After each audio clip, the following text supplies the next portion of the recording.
Imagine a table set for a formal family dinner. The roast is warm, the wine is poured, and the sound of forced laughter fills the room. But one man, the patriarch sitting at the head of the table, isn't laughing. He isn't even eating. He sits there, with his hands resting on his lap, clutching a folded piece of paper in his pocket. A paper that proves the person sitting directly across from him, his own daughter, has been robbing him blind for the last 18 months. Have you ever imagined what it feels like to have your deepest trust betrayed by the very person who is supposed to be your protector? Today, we are telling a story that serves as a painful, necessary warning for every senior and every family member watching. It is about the extreme vulnerability we face as we age, and how the poison of greed can seep into the hearts of those we love most, leaving a trail of absolute destruction. Get ready to discover the truth behind the bitter dinner that changed everything for a father in search of justice. It all started with a simple, seemingly loving promise of help. As we get older, the digital world can become a maze. Online banking, two-factor authentication, and managing complex monthly bills can become a source of anxiety. In a beautiful, innocent act of trust, this father decided to hand over the keys to his kingdom. He gave his daughter his bank passwords, his PIN numbers, and full access to his accounts. He didn't do it because he was incapable, but because he wanted to simplify his life. He did it with the best of intentions, believing he was being Emperado supported and shielded during a time of life where he deserved peace. "She's taking care of the paperwork, so I don't have to worry," he told his friends at the community center. He was proud of her. He felt lucky to have a daughter so willing to step in and handle the boring stuff. But we have to ask the hard question.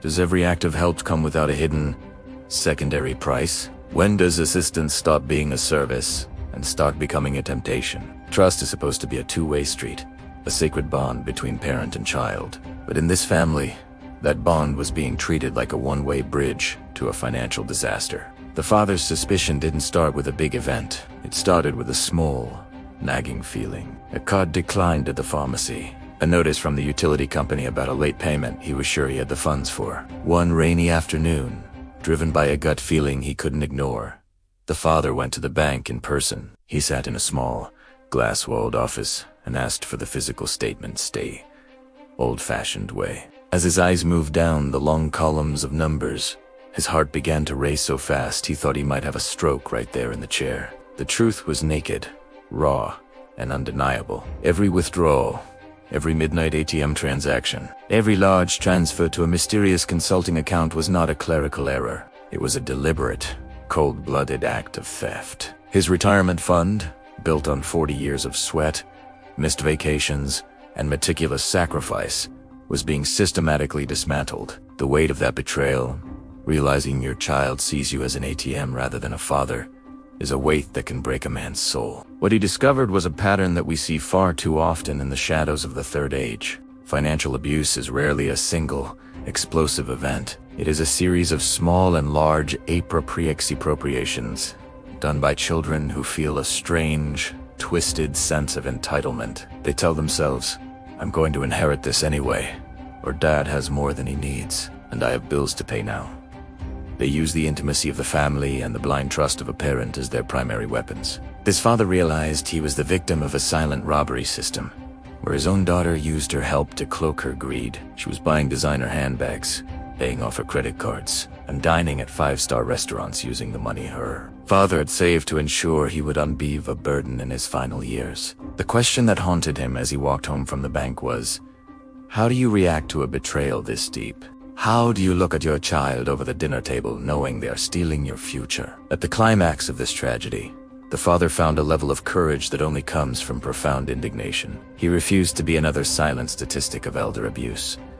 He didn't call her into a private room to argue. He didn't send a polite email. He chose the most symbolic, most sacred family environment to reveal the truth. The Sunday dinner. This was the environment that was supposed to represent unity, heritage, and affection. As the main course was served and his daughter began to complain about how stressful it was to manage his finances, the father didn't pick up his fork. Instead, he stood up. In a voice that was calm but as sharp as a razor, he laid the bank statements on the table, right next to the gravy boat. He didn't just tell her he knew. He showed everyone. He exposed the theft, the diverted pension checks, and the systematic lies she had been living. This act of bravery was about much more than just money. It was about reclaiming the control that had been stolen from him under the guise of care. He fired her as his proxy that very night, but the victory was bittersweet. The truth had set him free, but it left a permanent, jagged scar on the family dynamic. It revealed the harsh reality that greed knows no bounds, even within the walls of a loving home. It serves as a powerful, echoing cry for all of us.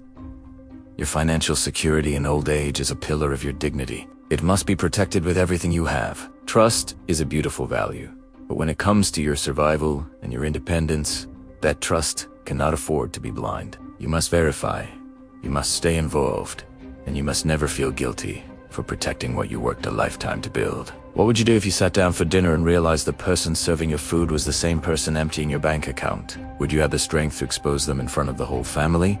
Or would you suffer in silence to protect the image of the family? We need to talk about this. Financial elder abuse thrives in silence and shame. By sharing your thoughts and your experiences in the comments, you might be giving someone else the courage to check their own statements tonight. Your story could be the warning that saves another father from a bitter dinner. Let's break the silence together.